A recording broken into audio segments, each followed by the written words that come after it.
Hello everyone, welcome to Vivian's Kitchen. Today I'm making easy banana bread recipe. Sweet, rich flavor, moist and tender texture. Alright, let's get started. All you need 4 large ripe bananas. Peel the skin and mash it.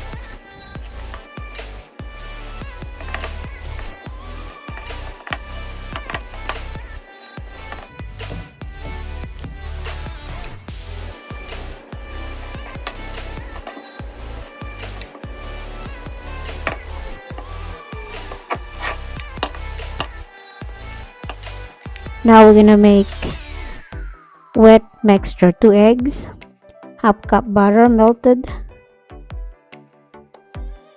Mix it. Next, 2.5 cups mashed ripe bananas.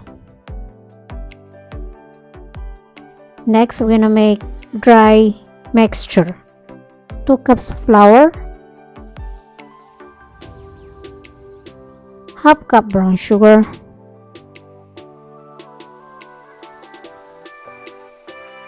1 teaspoon baking soda,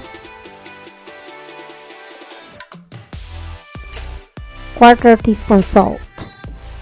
Mix it. Then combine the wet ingredients to the dry mixture.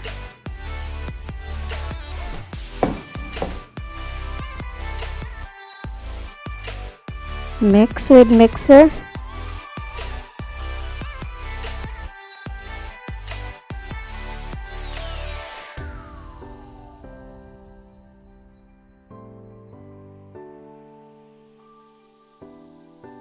You should butter a loofah to prevent sticking.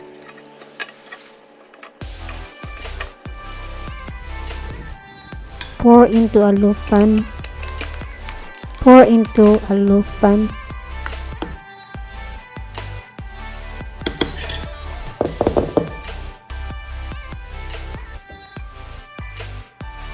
Preheat oven to 350.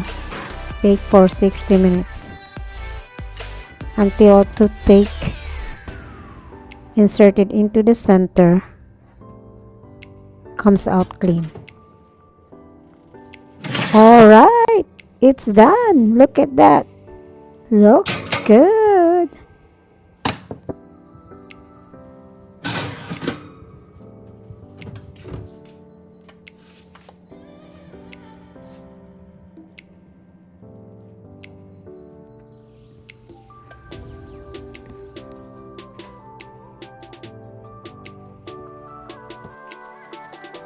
Banana bread is moist and tender texture, sweet and rich flavor.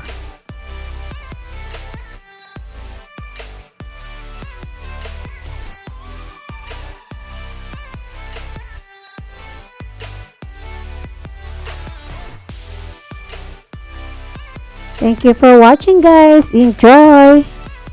Bye.